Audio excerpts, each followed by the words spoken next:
Bom dia, irmãos. Bom dia. Graça e paz da parte de Deus. Você já deu um bom dia para quem está à sua frente, atrás de você. Deu um bom dia para ele.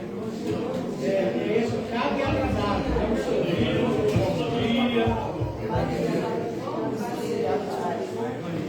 Bom dia, Gânia. Muito bem. Queridos, Deus está aqui.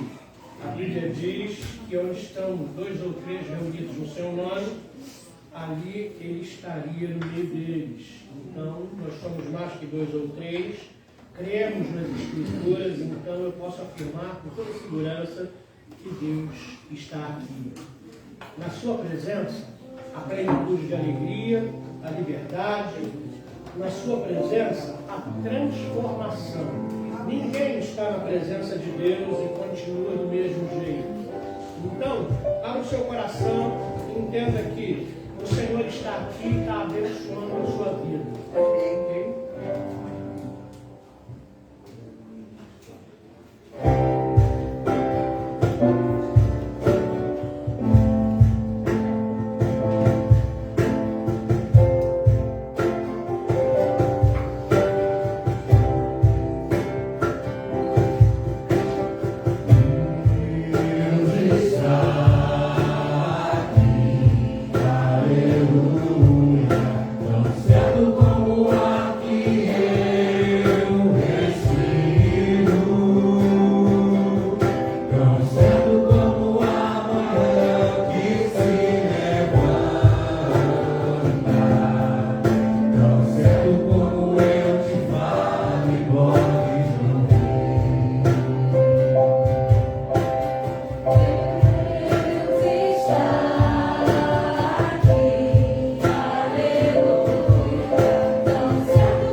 Querido Pai, Pai das luzes, de onde vem toda boa dádiva e todo dom perfeito, em quem não há sombra de dúvida e nem variação.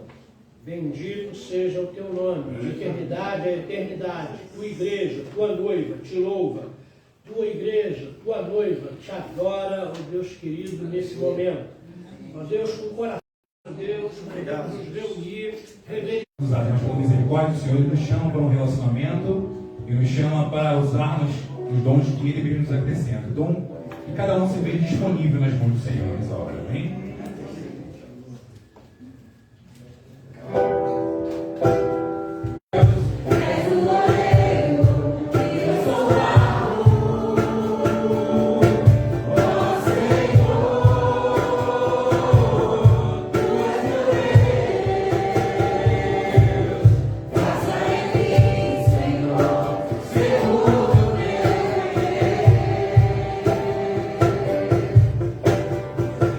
por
governa o universo quer se relacionar conosco.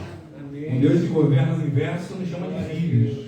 Um Deus que governa o universo nos chama para servi-lo, entregar a nossa vida no altar dele. E ele é digno de louvor, de adoração, ele é digno de nós bendizermos o nome dele o tempo todo. E esse louvor fala de vários predicativos que o Senhor tem. Ele é santo, ele é bendito, ele é único, é o príncipe da paz, como o profeta Isaías já disse, que o príncipe da paz. Então que nós possamos bendizer o nosso Deus muito mais que nossas bocas, nossos lábios, que nossa vida seja um culto ao Senhor. Amém? Amém.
Vamos ler João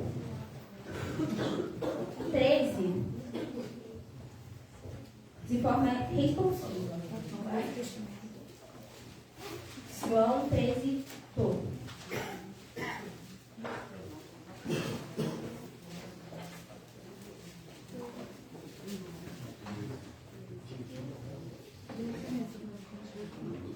João 13, vamos ler de forma responsiva. Eu vou ler os versículos ímpares gostaria que vocês lessem os pares. Amém? Ora, antes da festa da Páscoa, sabendo Jesus que era chegada a sua hora de passar deste mundo para o Pai, tendo amado os seus que estavam no mundo, amou-os até o fim. Tendo já o diabo posto no coração de Judas Iscariote, filho de Simão, que traísse a Jesus. Sabendo que este o Pai tudo confiara às suas mãos, e que ele viera de Deus e voltava para Deus, Levantou-se da ceia, tirou a vestimenta de cima e, tomando uma toalha, cingiu-se com ela. depois deitou água na bacia e passou a lavar os pés dos discípulos, e a enxugá-los com toalha com que estava cingindo. Aproximou-se, pois, de Simão Pedro, e este lhe disse: Senhor, tu me lavas os pés a mim? Respondeu-lhe Jesus: O que faço não sabes agora, compreendo-las depois. Disse-lhe Pedro: Nunca me lavarás os pés. Respondeu-lhe Jesus: Se eu não te lavar, não tens parte comigo. Então Pedro lhe pediu: Senhor, não somente os pés, mas as mãos e a cabeça. Declarou-lhe Jesus: Quem já se banhou não necessita de lavar senão os pés. Quanto a mais, está todo limpo. Ora, vós estáis limpos, mas não todos. Pois ele sabia quem era o traidor. Foi por isso que disse: Nem todos estáis limpos. Depois de lhe lavar os pés, tomou as vestes e, voltando à mesa, perguntou-lhes: Compreendeis o que vos fiz? Vós me chamais o Mestre e o Senhor, e dizeis: Bem, porque eu sou. Ora, se eu, sendo Senhor e Mestre, vos laveis os pés, também vós deveis lavar os pés uns dos outros. Porque eu vos dei o exemplo, para que como eu o fiz, façais vós também. Em verdade vos digo, que o servo não é maior do que o seu Senhor, nem o enviado maior do que aquele que o enviou. Ora, se sabeis essas coisas, bem-aventurados sois se as praticardes. Não falo a respeito de todos vós, pois eu conheço aqueles que escolhi. É antes para que se cumpra a Escritura. Aquele que come do meu pão levantou contra mim seu calcanhar. Desde já vos digo, antes que aconteça, para que quando acontecer creiais que eu sou. Em verdade vos digo, quem recebe aquele que eu enviar, a mim me recebe. E quem me recebe, recebe aquele que me enviou. Ditas essas coisas, angustiou-se Jesus em espírito e afirmou: em verdade vos digo, que um dentre vós me trairá. Então os discípulos olharam uns para os outros, sem saber a quem ele se referia. Ora, ali estava com chegada a Jesus um dos seus discípulos, aquele a quem ele amava. Esse Simão Pedro dizendo: Pergunta a quem ele se refere. Então, aquele discípulo, reclinando-se sobre o peito de Jesus, perguntou-lhe: Senhor, quem é? Respondeu Jesus: É aquele a quem eu der um pedaço de pão molhado. Tomou, pois, um pedaço de pão e, tendo molhado, deu a Judas, filho de Simão Iscariote. E após o bocado, imediatamente entrou nele Satanás. Então disse Jesus: O que pretendes fazer, faz-o depressa. Nenhum, porém, dos que estavam à mesa recebeu aquele que dissera isto. Pois, como Judas era quem trazia a bolsa, pensaram alguns que Jesus lhe dissera: compra o que precisamos para a festa, ou lhe ordenara que desse alguma coisa aos pobres. Ele, tendo recebido o bocado, saiu logo e era noite. Quando ele saiu, disse Jesus: Agora foi glorificado o Filho do Homem, e Deus foi glorificado nele. Se Deus foi glorificado nele, também Deus o glorificará nele mesmo e glorificá-lo-á imediatamente. Filhinhos, ainda por um pouco estou convosco. Buscar-me-eis e o que eu disse aos judeus, também agora vos digo a vós outros. Para onde eu vou, vós não podereis ir. Um novo mandamento vos dou, que vos ameis uns aos outros, assim como eu vos amei, e que também vos ameis uns aos outros. Nisto conhecerão todos que sois meus discípulos, se tiverdes amor uns aos outros. Perguntou-lhe Simão Pedro: Senhor, para onde vais? Respondeu Jesus: para onde eu vou, não me podes seguir agora, mais tarde, porém, me seguirás. Replicou Pedro: Senhor, por que não posso seguir-te agora? Por ti darei a própria vida. Respondeu Jesus: darás a vida por mim? Em verdade, te digo, que jamais cantará o galo antes que me negues 3 vezes. Amém. Queridos, esse é o momento que nós dedicamos ao Senhor, a nossa vida e os nossos bens. É um momento de marcha dos dízimos e das ofertas, e eu desafio a você a se tornar parceiro de Deus. Deus não precisa de nada do que é nosso, mas Ele pede que nós separemos uma parte daquilo que Ele nos dá, para que nós possamos ajudar a sustentar a sua casa, a sustentar a pregação do Evangelho e a prevalência do bem nesse mundo. Então eu desafio você a ser fiel ao Senhor nesse momento.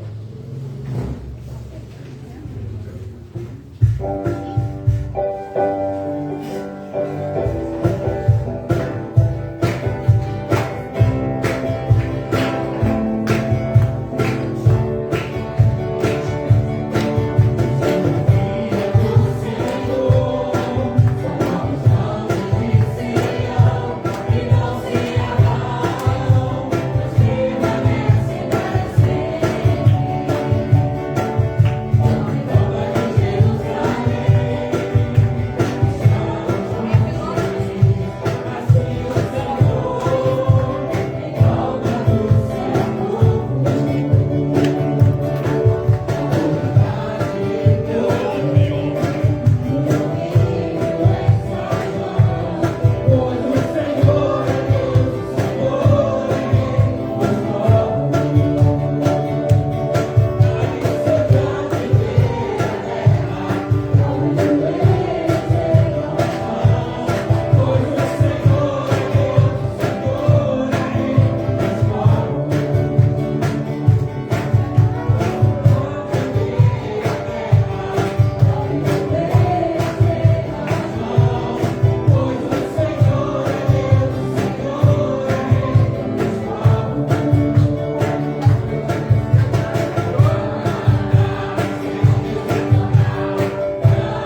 Todo-Poderoso, Pai de graça e misericórdia, seja que vocês dizem e ofertas colocados nesse galopilácio, Deus Pai Todo-Poderoso, pois é a fé do teu povo que crê em ti e que marcha junto de ti, e que tu guardas à frente e atrás, acima e abaixo, direita e esquerda, de todos os lados. Seja com esses valores, com esses alimentos, Pai, de doação, porque é do nosso id e nossa responsabilidade neste lugar, no anil, para que cumprirmos a tua palavra e para que teu povo sinta a tua presença. Enquanto é responsabilidade nossa, enquanto a luz parece que possa fazer alguma coisa, pois as trevas que vêm chegar e a noite que vem, não será mais permitido fazer coisa alguma.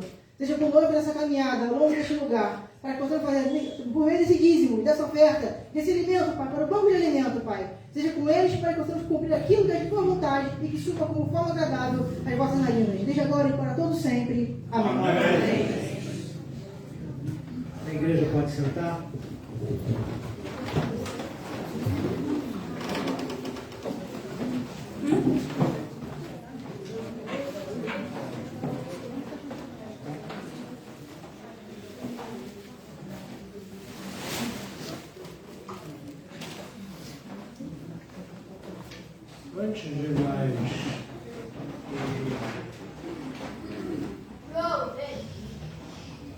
Antes de nós começarmos a palavra, eu gostaria que você curvasse a sua fronte.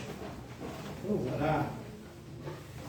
O nosso irmão Reverendo Mário e nossa irmã Rosélia, eles estão enfermos, eles pegaram Covid, por isso eles não estão aqui hoje. Eles já tomaram a 4ª dose da vacina, mas assim mesmo pegaram a Covid. A gente acredita que seja algo leve, mas eu gostaria que nós, como igreja, intercedêssemos e orássemos pela vida do Reverendo Mário e Rosélia, para que eles possam ser fortalecidos pelo Senhor. Porque se o nosso sistema imunológico for fortalecido por Deus, essa enfermidade não vai ter nenhuma chance de gravidade no nosso corpo físico. E como a gente tem infelizmente ouvido, né, nos noticiários, esse vírus tem voltado a circular com mais força no Rio de Janeiro. Então eu aconselho os irmãos a terem bastante cuidado, né, e, se possível, voltem a usar máscara, se protegerem, para que a gente possa evitar, né? O Reverendo Mário lida com muita gente no IMPA e provavelmente, assim, segundo o meu raciocínio, talvez ele tenha pego lá. Porque quando nós lidamos com muitas pessoas, nós não temos, assim, um certo controle, né? E esse vírus, ele passa com muita facilidade em ambientes que a gente possa estar frequentando e etc. Então, eu peço a você que curva a sua fronte e olhe, como igreja de Jesus, vamos interceder pela vida do nosso reverendo e pela vida da sua esposa.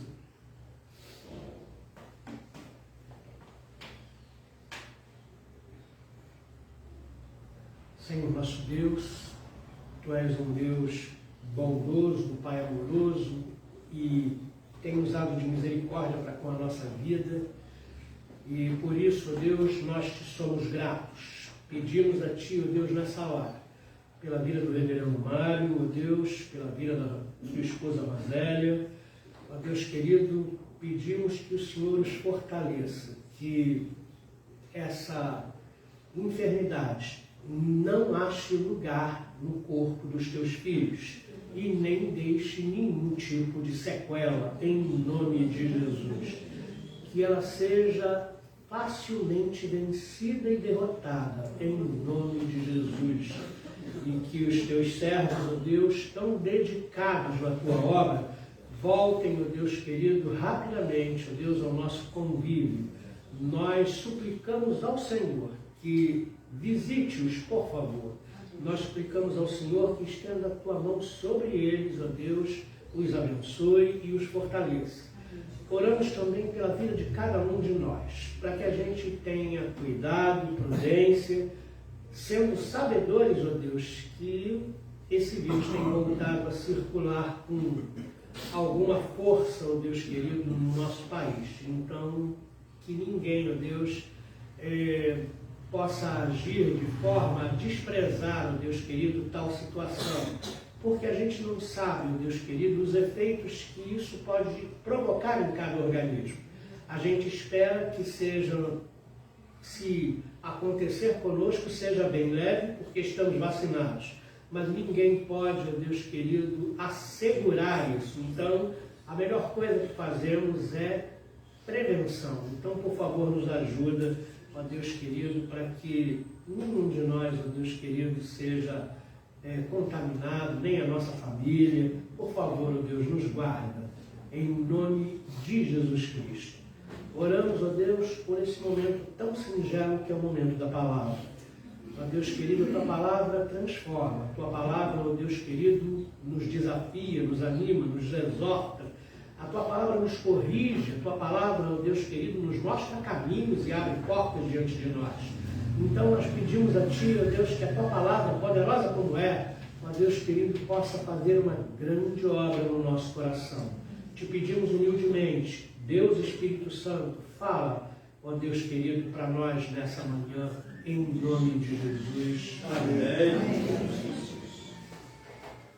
Eu peço a você que abra a sua Bíblia, se ela já não estiver aberta, no Evangelho de Jesus, segundo João, capítulo 14, versos de 12 a 15. E eu peço que você mantenha ela aberta, não feche não, porque nós vamos usar aí a Bíblia no decorrer dessa palavra da manhã. A palavra da noite, irmãos, será uma espécie de complemento desta palavra da manhã. Então, nós temos culto pela manhã e à noite, às 18h30. E a palavra da noite vai ser uma sequência desta palavra. Então eu peço a você que, se possível, esteja presente, para que você possa desfrutar desse momento tão gostoso que é a palavra do Senhor. Evangelho de Jesus, segundo João, capítulo 14, versos de 12 ao 15. Diz assim a palavra do Senhor: em verdade vos digo que aquele que crê em mim fará também as obras que eu faço, e outras maiores fará, porque eu vou para junto do Pai. E tudo quanto pedirdes em meu nome, isso farei, a fim de que o Pai seja glorificado no Filho. Se me pedirdes alguma coisa em meu nome, eu farei. Se me amais, guardareis os meus mandamentos. Vocês podem ler para mim, por favor, todos juntos? Em verdade vos digo que aquele que crê em mim fará também as obras que eu faço, e outras maiores fará, porque eu vou para junto do Pai. E tudo quanto pedires em meu nome, isso farei, a fim de que o Pai seja glorificado no Filho. Se me pedires alguma coisa em meu nome, eu farei. Se me amais, guardareis os meus mandamentos. Amém. Como é que você lida com despedidas? Existem pessoas que não gostam de se despedir, né?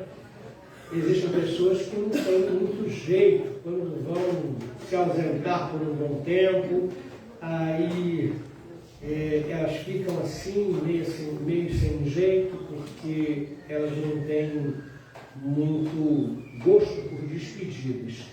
Já existem pessoas que, quando vão se ausentar, reúnem todas as pessoas num determinado lugar, né, em casa, ou talvez numa pizzaria, num restaurante. Vamos fazer uma festa de despedida, porque eu estou indo para tal lugar e eu não vou ver vocês pessoalmente por um tempo e tal, e curte muito aquele momento, né? As pessoas variam, né, em suas reações com relação à despedida. A despedida de Jesus dos discípulos, ela começa cedo no Evangelho segundo João. A partir do verso 13 até o verso 17, Jesus está fazendo duas coisas com os discípulos. Ele está se despedindo dos discípulos e ele está preparando os discípulos para continuarem a obra após a sua ascensão à presença do Pai. Todos sabemos que Jesus morre na cruz do Calvário pelos nossos pecados e ressuscita ao terceiro dia, vencendo a morte.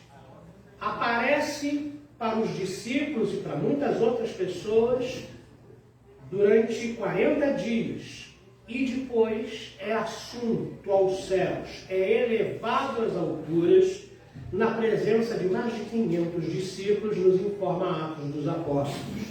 Então, Jesus começa a preparar o coração dos discípulos para duas coisas, né?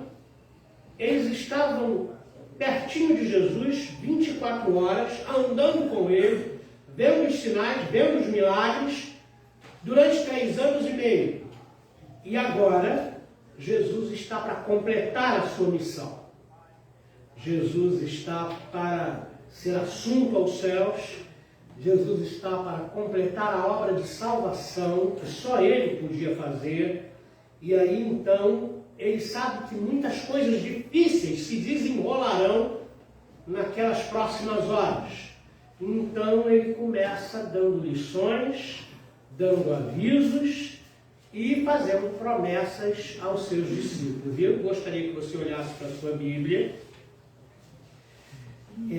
porque nós vamos recorrer ao capítulo anterior e também ao capítulo 14. Ok? Muito bem.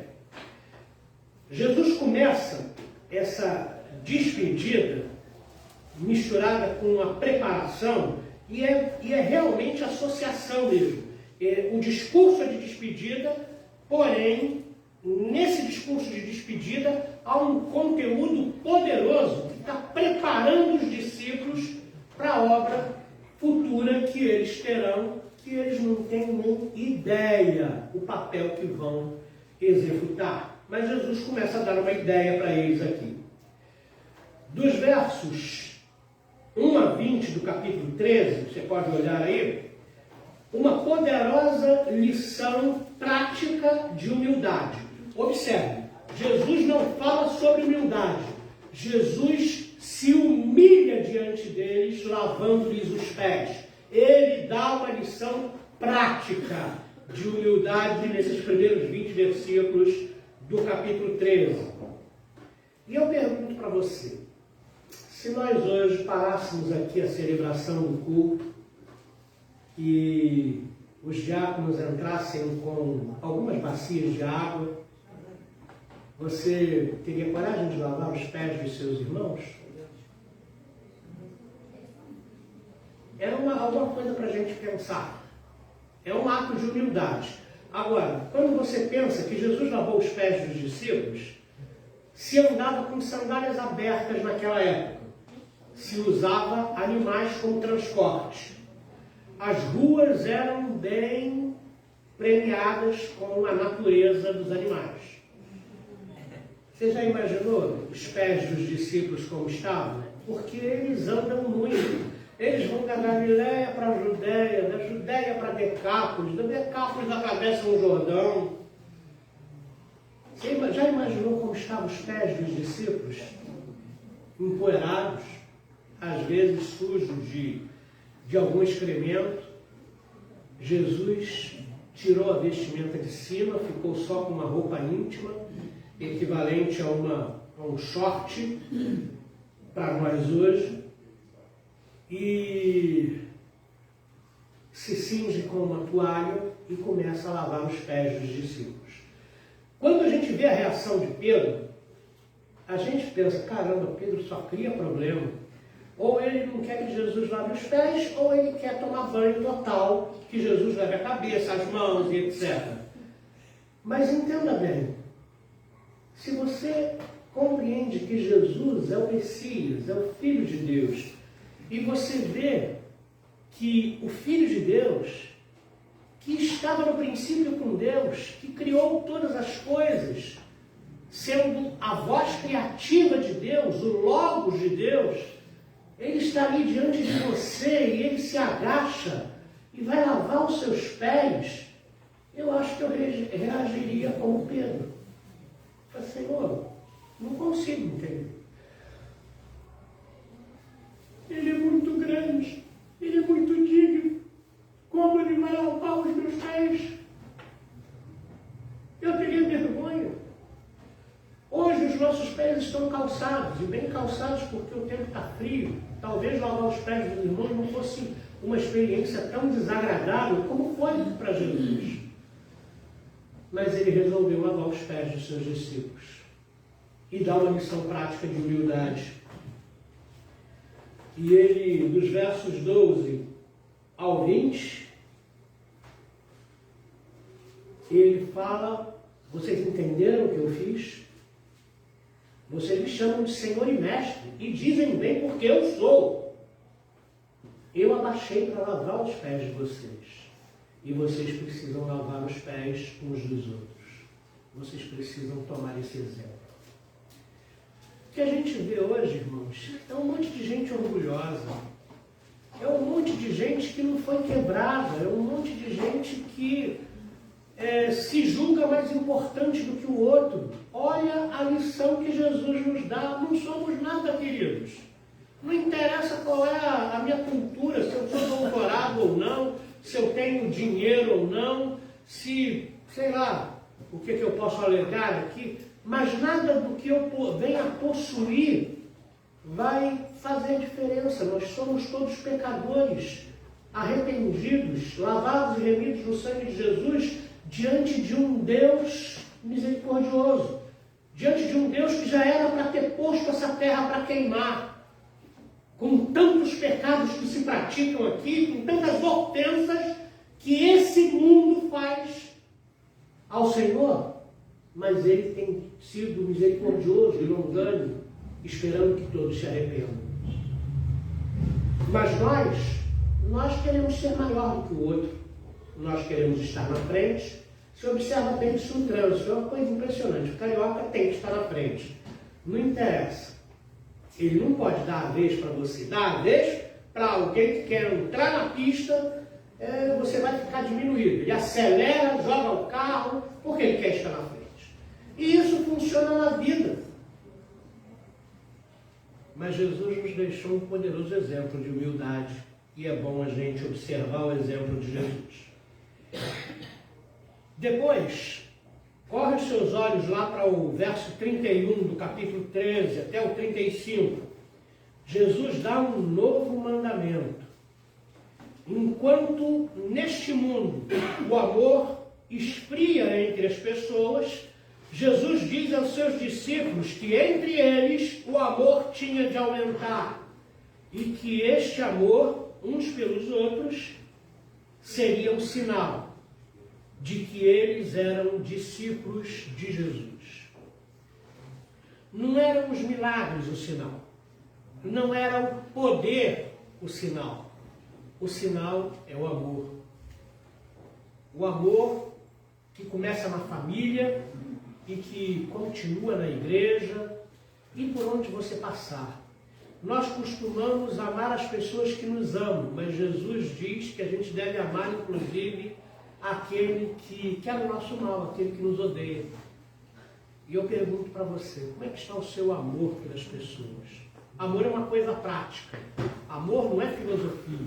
Amor nos leva à ação. Se você ama, você vai sentir a dor do outro. Se você ama, você vai tomar iniciativas que vão amenizar o sofrimento alheio. Se você ama, você vai interceder. E interceder é colocar-se entre aquele problema ou aquela enfermidade e a solução que está em Deus.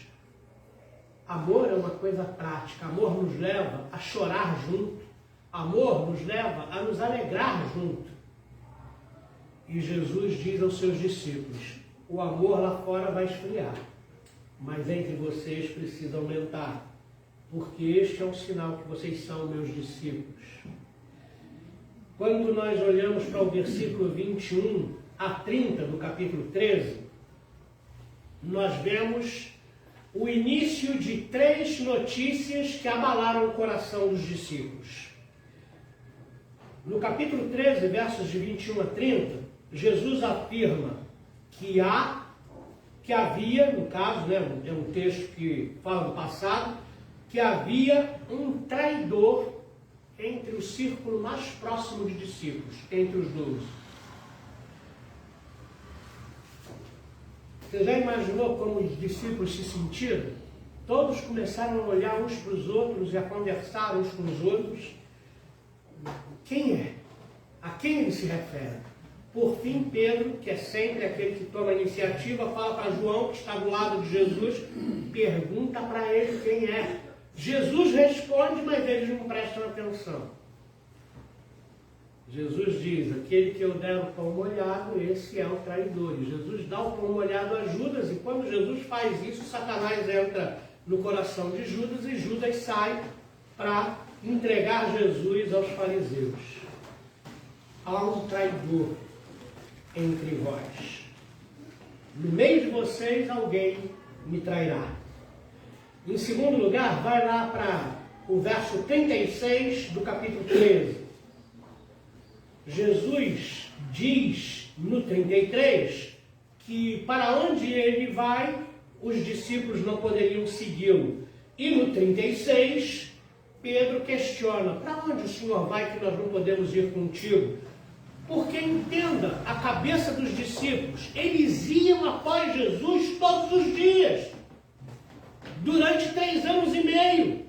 Porque agora, naquele momento, Jesus diz, para onde eu vou, vocês não podem me seguir agora. Nesse momento, os discípulos sentiram que ficariam sozinhos.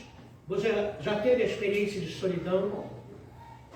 Você tem alguns filhos, os filhos crescem, aí começam a sair da casa do pai, começam a viver a sua própria vida, alguns se casam, outros vão morar sozinhos, e você começa a ver aquela casa se esvaziando.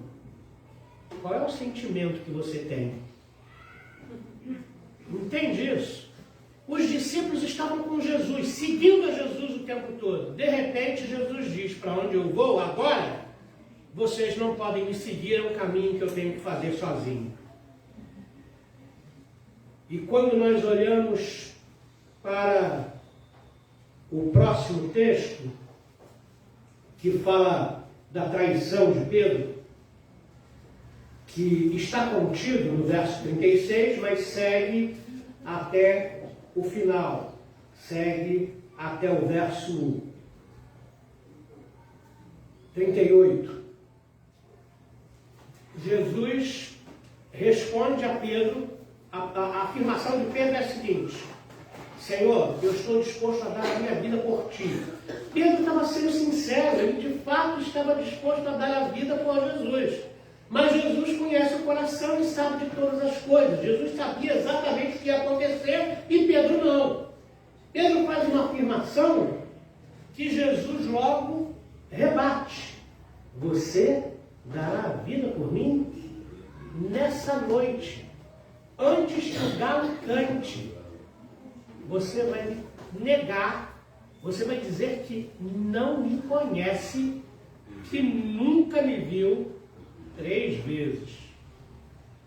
Quem era Pedro? Pedro era o líder do colégio apostólico, Pedro era aquele que tinha as revelações de Deus, Pedro era aquele que questionava, Pedro era aquele que estava em todos os lugares com o Senhor, às vezes acompanhado de Tiago e João, mas Pedro sempre estava. E de repente, todos os discípulos ouvem isso. Pedro, com aquela envergadura, com aquela fé, vai negar o Senhor? Como assim? Essas coisas, irmãos, abalam profundamente o coração dos discípulos. Por isso, o capítulo 14 começa de uma maneira pitoresca. Jesus diz, não se turbe o vosso coração. Não fiquem turbados, preocupados. assoberbados de perguntas, ansiedades, credes em Deus, credes também em mim. E aí ele continua. Então, preste atenção. O capítulo 13 dá 2 orientações positivas e 3 notícias que os discípulos não gostariam de ouvir. Não são notícias ruins, são coisas que aconteceriam. Mas são notícias que abalam o coração dos discípulos. O que fazemos quando notícias ruins nos abalam? O que fazemos? Tem gente que pega o telefone e liga para alguém. Tem gente que compartilha a sua preocupação. Tem gente que vai para o quarto orar. Tem gente que se isola. Aí as pessoas ficam perguntando, e aí, o que está havendo com você? Você está tão diferente hoje, Eliane? Você está tão diferente hoje, Anderson? O que houve? A gente nota, mas a pessoa interiorizou as suas preocupações. Os discípulos ficaram bastante abalados. E Jesus, que conhece o coração dos discípulos e o nosso, ele então vem com uma palavra absolutamente consoladora. Não se turbe o vosso coração. Não anuvie os pensamentos de vocês. Não comecem a entrar analisando circunstâncias ruins. Caramba, tudo vai desmoronar. Jesus vai embora.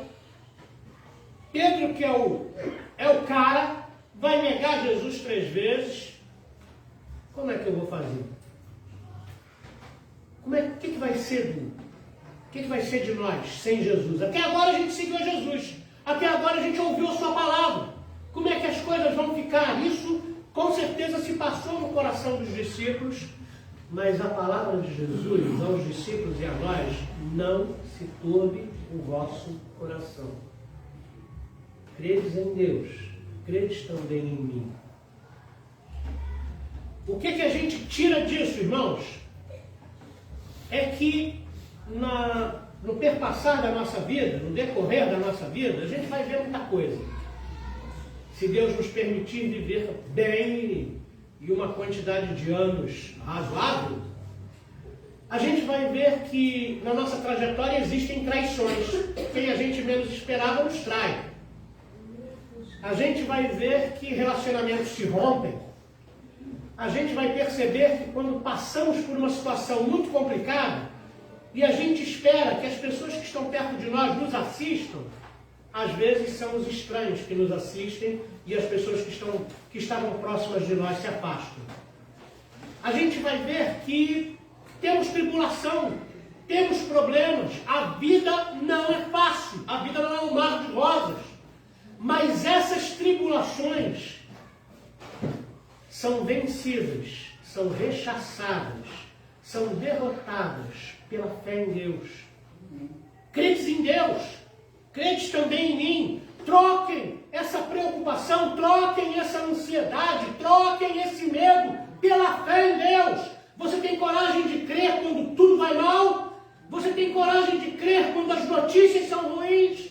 Você tem coragem de crer e olhar para Deus, ao invés de olhar para as notícias que batem à sua porta, que são cada vez mais desanimadoras? A orientação bíblica é essa. Jesus está aqui, queridos, e Ele está aí do seu lado. Ele está dizendo para você: não se turbe o coração, seu coração, querido. Credes em Deus, credes também em mim. Jesus consola o coração dos discípulos de uma maneira que é possível que eu me emocione aqui quando eu falar com vocês. Porque Jesus sabe exatamente aonde dói na nossa vida. Jesus sabe como nós nos sentimos sós. Jesus sabe como nós nos sentimos desamparados diante de situações da nossa vida. Jesus sabe o quanto nós nos sentimos pequenos diante de tantas situações. Aí ele faz 3 promessas. Olha aí no verso 2 e no verso 3. A primeira situação que Jesus fala para os discípulos é o seguinte: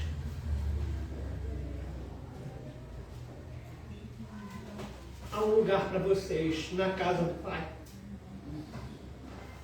Vocês podem passar muitas situações complicadas, vocês podem ser traídos, humilhados, vocês podem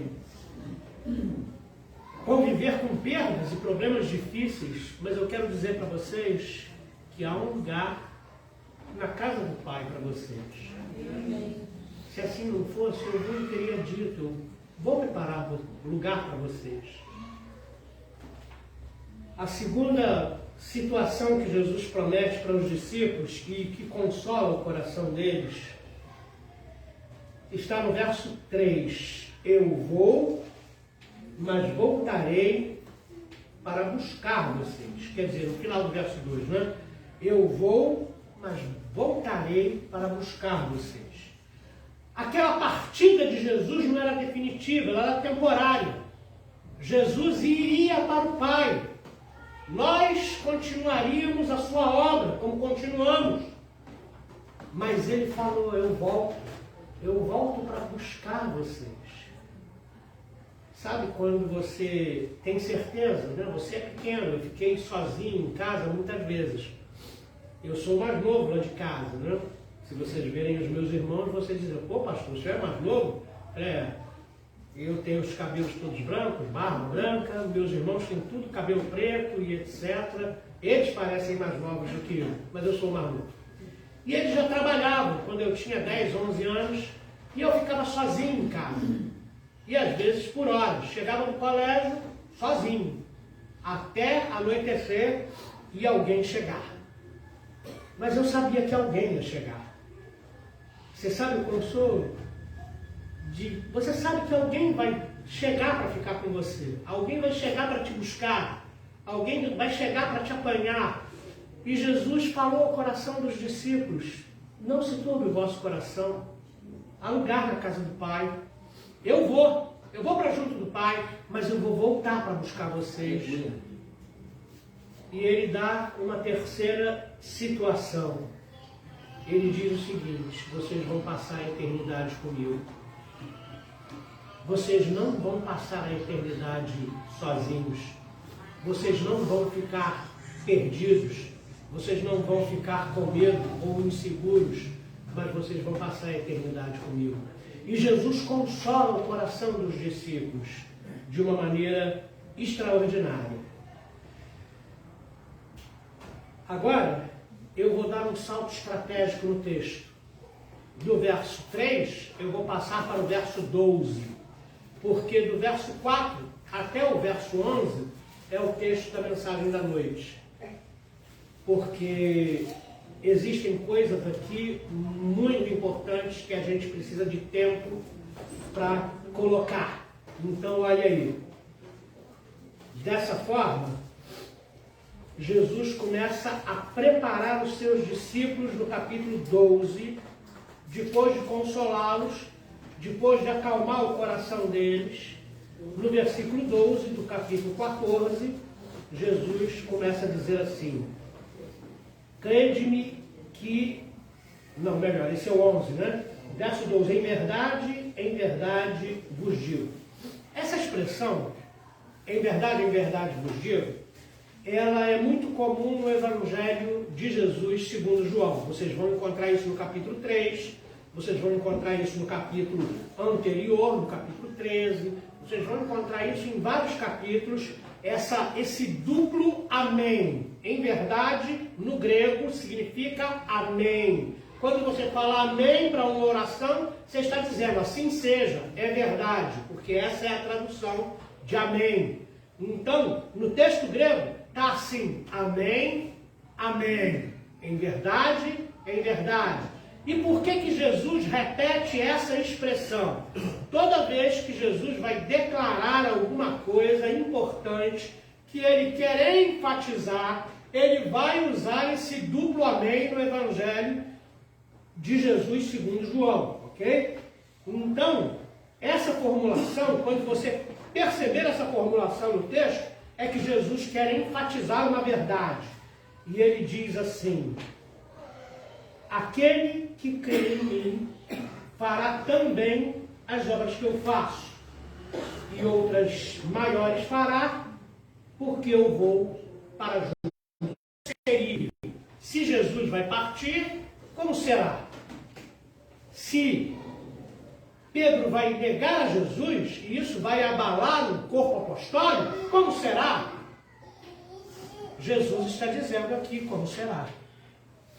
Jesus está dando orientações para uma igreja em ação. Até então, a igreja estava sentada no banco, como vocês estão hoje aqui. Mas Jesus estava para ir para o Pai. E Jesus está consolando os discípulos, dizendo para eles o que vai acontecer, preparando o coração deles. Agora Jesus está dizendo como será o futuro próximo. Ele vai morrer, vai ressuscitar ao terceiro dia, vai ser assunto aos céus 40 dias depois, e a igreja vai continuar a sua obra, os discípulos vão continuar a sua obra. Agora, imaginem os discípulos pensando, o que será de nós, porque Jesus vai partir? É Ele que faz os milagres, é Ele que ensina, é Ele que prega.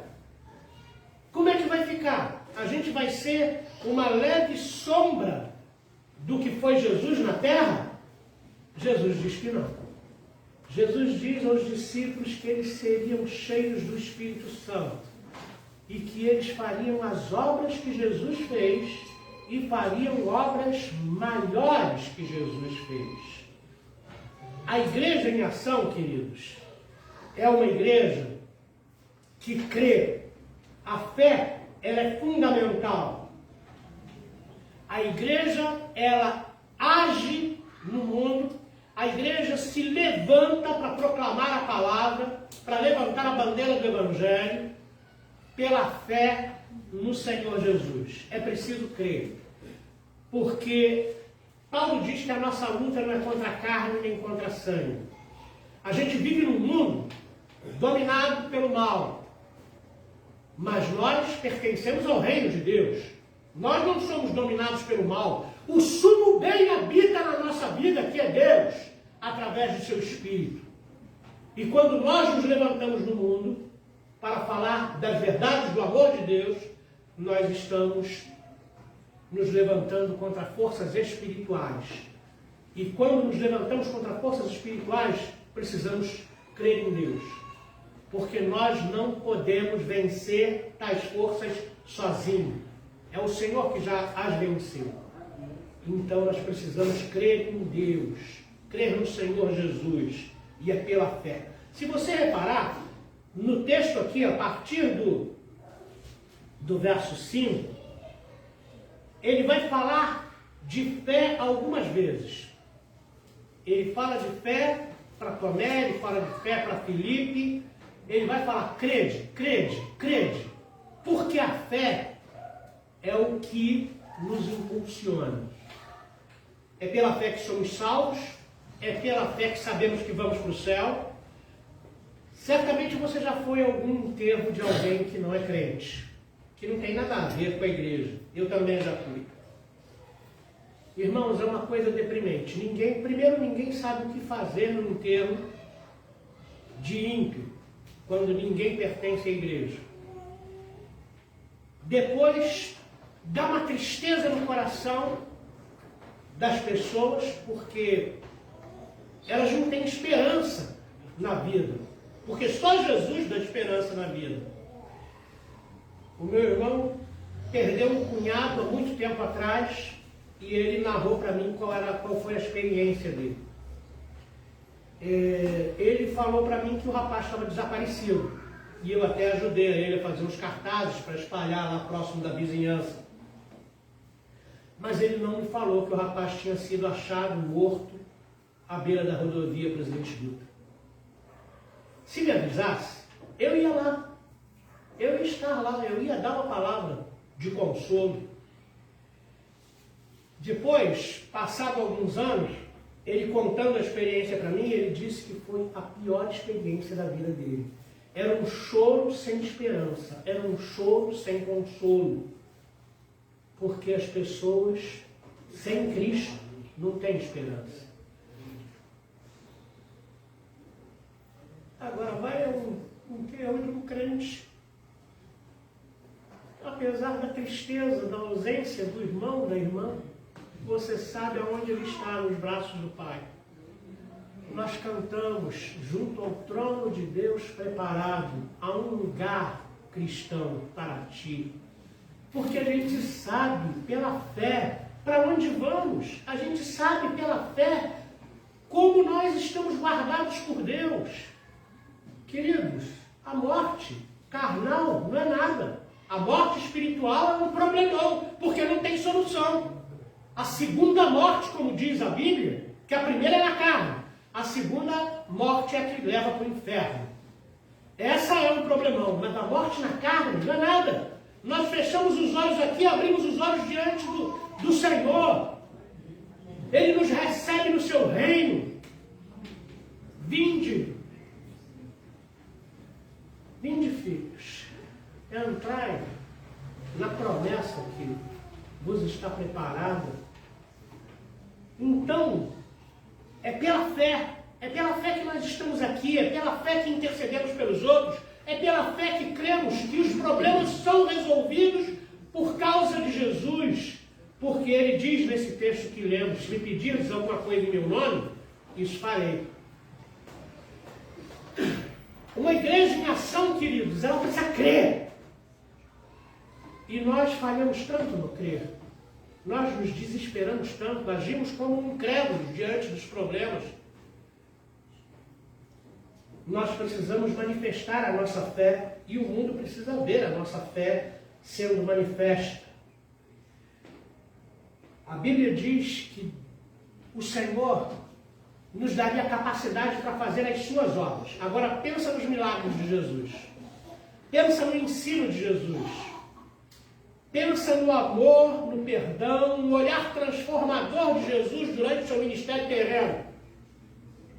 Porque quando a gente lê que as obras de Jesus seriam feitas por nós logo pensamos na ressurreição de Lázaro, na ressurreição do filho da viúva de Naim, né? E dentre outros milagres assim poderosos que Jesus fez. Mas Jesus ensinou, Jesus pregou, Jesus proclamou, Jesus perdoou. Um olhar de Jesus fazia com que as pessoas fossem abençoadas. Nós precisamos copiar esse exemplo do Senhor. Nós precisamos ser bênção aonde passamos, porque o Senhor nos deu essa capacidade. Está nas mãos da igreja. Vocês vão fazer as obras que fiz. E ele diz mais: vocês farão obras maiores do que eu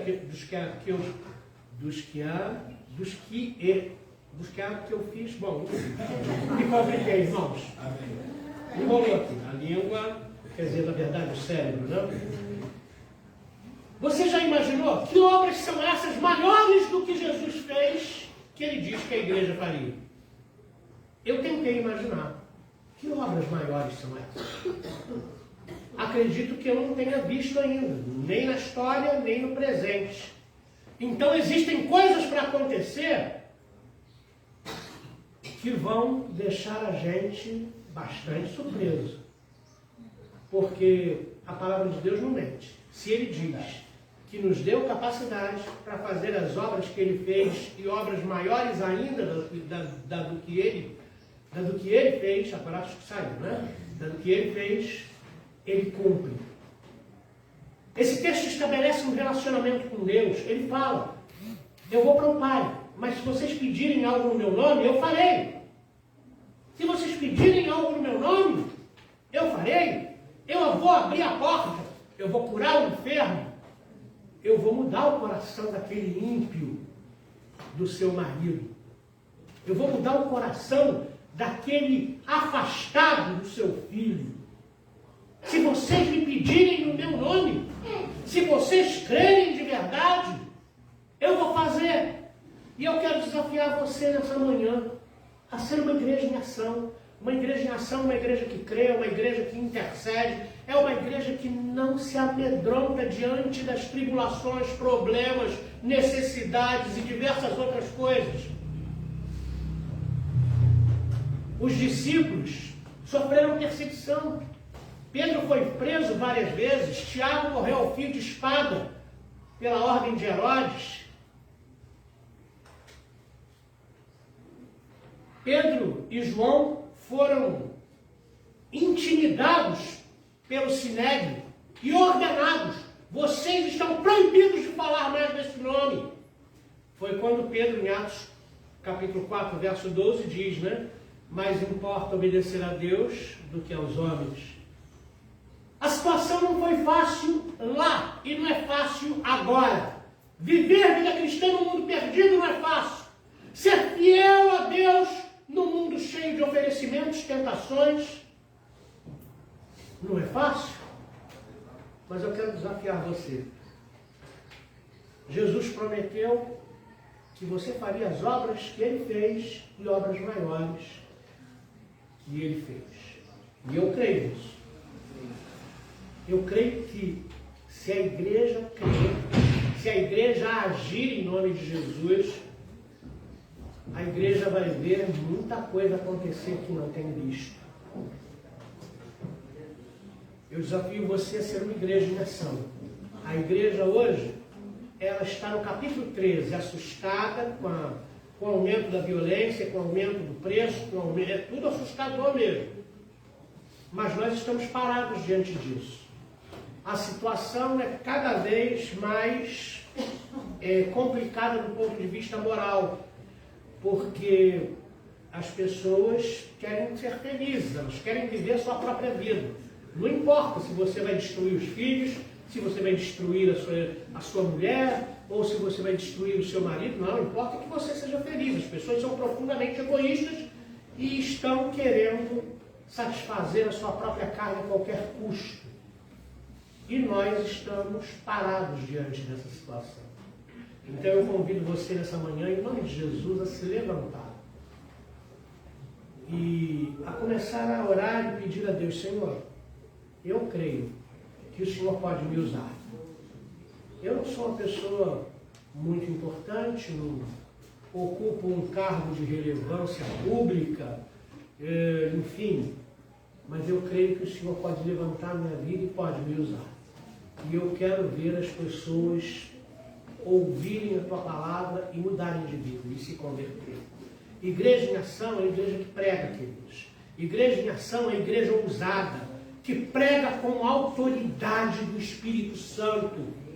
Igreja em ação é uma igreja que avança, que sabe que aquelas pessoas da sua família, aquelas pessoas que são seus vizinhos, se não receberem a Jesus Cristo como Senhor e Salvador de suas vidas, não vão para o céu. Então, em nome de Jesus, pense nisso, medite nisso. Até onde eu estou na zona de conforto, até onde eu estou estagnado, Jesus está me convocando para a ação no mundo perdido. Deus nos abençoe, em nome de Jesus Cristo. Amém. Amém. Nós vamos, queridos, passar a ministração da Santa Ceia, e para isso a gente vai cantar um belo cântico que diz: nada além do sangue. Mas antes disso, eu gostaria de fazer menção a uns irmãos que já não vejo há muito tempo e que são irmãos assim que estão no coração, são amigos de caminhada, né? Nossa irmã Yara, Iná, nosso irmão Gerson, nossa irmã Sônia, para que a igreja conheça, vocês podem se colocar de pé. São irmãos que iniciaram o bosque há muito tempo atrás conosco e hoje estão aqui. Irmão Yara e irmã Iná são membros da igreja do bosque, o irmão Gerson e a irmã Sônia estão enxergando isso. Amém. Muita saudade de vocês. Muito bom rever. Deus abençoe muito. Por favor, cumprimente os nossos irmãos aí, para que eles se sintam bem-vindos. Vamos ficar de pé, queridos, todos.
igreja pode sentar.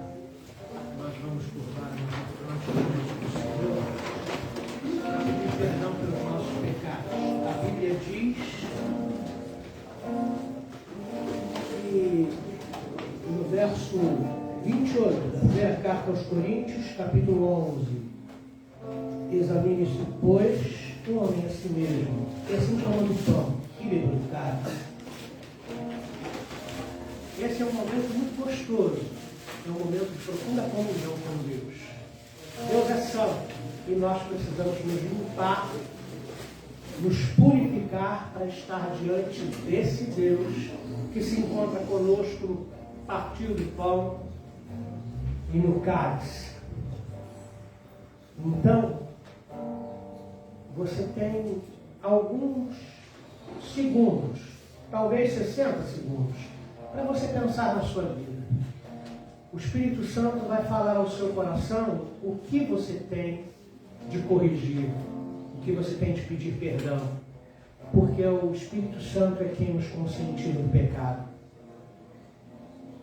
Peça perdão ao Senhor, peça perdão de todo o coração, peça a Ele que te lave com o sangue que foi derramado na cruz do Calvário. O sangue de Jesus é a única coisa que pode remover pecados quando nós nos arrependemos e buscamos essa purificação diante de Deus. Então, um minuto de silêncio. Reveja a sua vida. Se você quiser e puder, pode ajoelhar-se. É uma prática que o reverendo Mário tem, que eu gostei muito. Essa é uma hora da gente se prostrar diante do Senhor. Após um minuto de oração silenciosa, eu peço à irmã Yara que nos eleve a Deus em voz audível, agradecendo pelo perdão de Deus. Porque o pedido de perdão é individual. Cada um de nós deve confessar os seus pecados e pedir perdão a Deus. E na oração audível, então, nossa irmã vai orar agradecendo a Deus pela sua misericórdia sobre nós.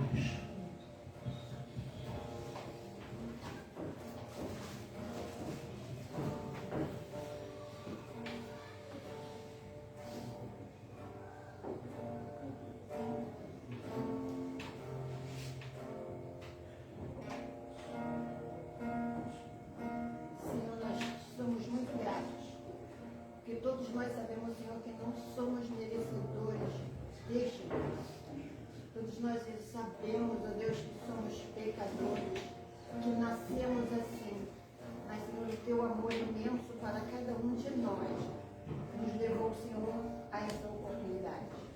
Muito obrigada, Senhor, porque podemos nos dobrar diante de Ti, confessar a Ti, Senhor, os nossos pecados. Pedir, Senhor, pela tua misericórdia para conosco. Pedir que nos lave, Senhor, do sangue, que nos purifique, Senhor, que crie em nós um coração puro, Senhor, e um espírito inabalável. Que nos faça, Senhor, verdadeiramente servos teus, que nos faça, Senhor, verdadeiramente alguma coisa que o Senhor possa usar segundo o seu querer. Guarda-nos, Senhor, para Ti mesmo. Livra-nos, ó Deus, de nós mesmos, das nossas pretensões, das nossas incredulidades, de tudo aquilo, Senhor, que nos faz nos afastar de Ti. E nesse momento, Senhor, com o Teu sangue purificador, lava-nos, Senhor. Torna-nos alvo mais que benéfico.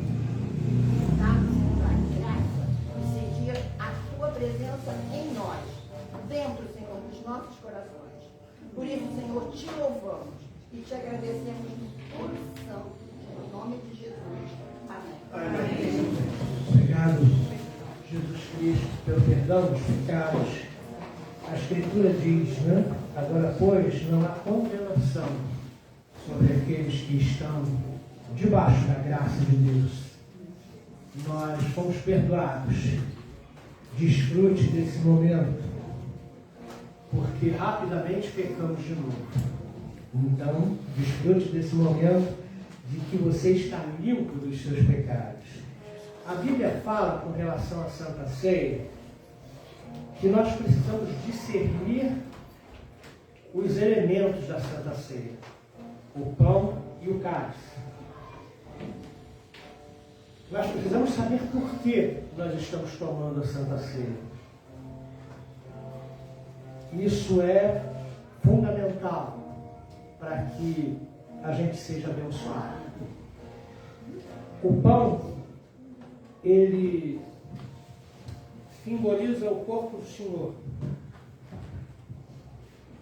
Jesus, na noite em que foi traído, tomou um pão e, tendo dado graças, o partiu. A Bíblia diz que, por semelhante modo, ele tomou um cálice e disse: este é o cálice da nova aliança do meu sangue. Em Cristo nós recebemos nova vida. Em Cristo nós somos lavados dos nossos pecados. Em Cristo, obrigado, em Cristo nós vencemos as tribulações. Em Cristo nós nos tornamos pessoas melhores por causa da sua bênção e da sua boa mão. Então, ao tomar do pão e ao beber do cálice, lembre-se disso. Esse sacrifício foi por mim. A cruz de Jesus foi por mim e por cada um de nós. Aquela cruz era nossa e ele nos substituiu ali por pura bondade, por puro amor. Então, que o seu coração agradeça a Deus. Que o seu coração, ele tenha alegria. Nós estamos celebrando a morte do Senhor. Mas, como eu falei para vocês, a morte, no conceito cristão, ela tem uma perspectiva totalmente diferente.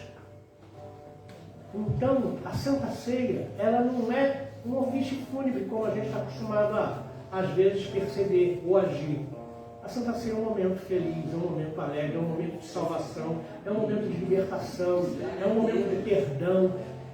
Irmãos, nós fomos livrados da culpa na cruz do Calvário. A culpa leva à morte, leva ao suicídio. Judas estava culpado de ter traído um homem perfeito que é Jesus e se suicidou. Culpa é uma coisa profundamente destrutiva e nós fomos livrados da culpa na cruz do Calvário porque a nossa culpa caiu sobre ele. Aleluia. Então, alegre o seu coração. Eu peço aos presbíteros que venham aqui. Eu já deveria ter os chamado, né? Mas às vezes eu emendo uma coisa na outra e não faço as coisas na hora dele.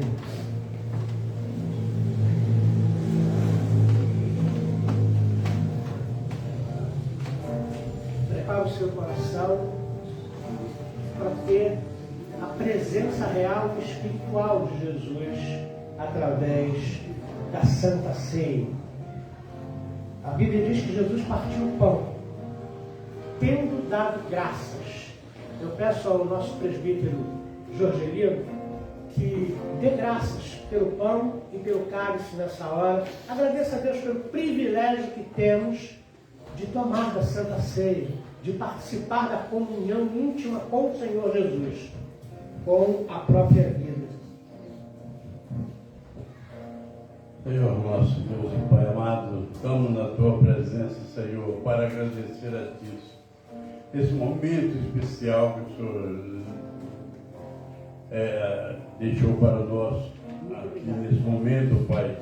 É um momento, Pai, que vamos participar desse banquete espiritual, Senhor Deus, onde nós estamos aqui perante Jesus Cristo e o Senhor, nosso Pai amado. Nós queremos participar, Senhor Deus, do pão que simboliza o corpo do Senhor Jesus, do Teu Filho. E queremos participar também, Senhor Deus, desse cálice, tomando esse vinho que simboliza o sangue do Senhor. Obrigado. Que o Senhor seja louvado. Obrigado. Bendito seja o Senhor, por onde quer que andar, o Senhor pode ser abençoado por nós. Peço nesse momento ao Pai Santo, que o Senhor abençoe a cada fiel teu aqui nesse momento, Pai, que se prepararam, Pai, para tomar, Deus, desses elementos, participar desse banquete espiritual. E louvado seja o nome do Senhor, hoje, para todo sempre. Amém. Amém.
estamos diante do Príncipe da Paz, do Conselheiro maravilhoso, daquele que morreu por nós. Bendito seja o seu nome. Então, eu peço a você que tenha paz com todas as pessoas. Seja pessoalmente um promotor da paz, porque nessa hora você está diante do Príncipe da Paz. Querido Deus, ao tomar do pão e beber do cálice, pedimos que o Senhor nos abençoe com toda sorte de bênção espiritual. Ó Deus querido, que a saúde do teu reino, que a unção do Espírito Santo, que todas as bênçãos, ó Deus querido, que o Senhor tem reservado para aqueles que te amam, possam vir sobre a tua casa, possam vir sobre a tua igreja. O Senhor é um Deus de abundante graça. Bendito seja o teu nome. Que essa santa ceia, Pai, seja mais do que pão e vinho para nós. Ela seja um alimento espiritual, que venha nos nutrir, nos levantar espiritualmente. E a partir, ó Deus, desse momento de encontro contigo, pessoal, de cada um de nós na Santa Ceia, nós, ó Deus querido, tenhamos profundas mudanças na nossa vida. Amém. Nós somos barro, o Senhor é o olheiro. Então, por favor, quebra esse vaso. Quebra esse vaso, Senhor, conforme a tua vontade. A gente tem muitos conceitos. A gente já viu e já ouviu e já leu muitas coisas. Mas agora estamos como uma criança diante do Senhor. Quebra esse vaso. Faz conforme o Senhor quiser. Coloca-nos em ação de acordo com a tua vontade. Faz-nos enxergar os dons que o Senhor tem dado a nós. Que esse momento de Santa Ceia seja marcante na nossa vida. Que a gente nunca mais venha esquecê-lo. Em nome de Jesus Cristo. Amém. Amém. Tome do pão e do cálice. E como corpo de Cristo, vamos tomar todos juntos.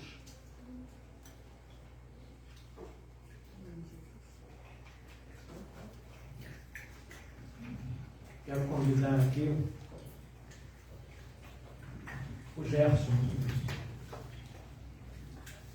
Vem aqui na frente, Gerson, por favor. Talvez você não saiba, mas eu aprendi muito contigo. Vice-versa. Com o seu jeito, com o seu temor a Deus. E é uma honra vê-lo. Eu queria que você fizesse uma oração, terminando o culto dessa manhã.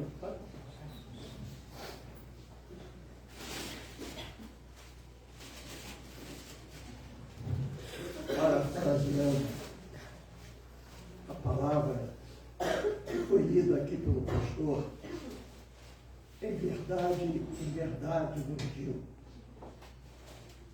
Está sendo uma honra para mim e para a Sônia estar aqui com vocês nesse momento tão especial. O nosso crescimento em todos os aspectos, vocês contribuíram com isso. Nós estamos em Sheador, uma cidade que eu chamo de cidade modelo, porque não é a cidade de notícia, porque só tem coisa boa lá. Amém. E vocês são nossos convidados. Um dia marcar uma caravana, passar o dia conosco. Amém. De preferência, vamos esperar a chegada do trem de turismo Rio Minas. E vocês serão assim agraciados com um belo passeio pelo Lago de Furnas. Amém. Vamos orar. Nosso Deus, nosso Pai, estamos diante de Ti. Como é bom nós voltarmos ao passado. Um passado que nos fortificou. Um passado que nos deu experiência. um passado que nos libertou de muita coisa. Um momento muito especial também de aprendizado que tivemos com todos os irmãos. Verdade. Como estávamos com saudades dessa palavra do pastor César. O pastor César é uma pessoa que tem uma relação muito forte com a minha família. Quando ele citou o seu tempo de criança, ele foi companheiro dos meus primos. Ele viveu aquele momento também. Meu pai é muito grato, mas muito grato mesmo por esse momento. Como nós estamos felizes por essa presença aqui. Em nome de Jesus. Amém. Amém. Que a graça maravilhosa de Jesus Cristo, o autor e consumador da nossa fé, o amor de Deus que nos envolve, que nos consola e que nos sustenta, as bênçãos do Espírito Santo, o ensinador, aquele que nos lembra o ensinamento de Jesus Cristo, seja com todos vocês, desde agora e para todos sempre. Amém. Amém.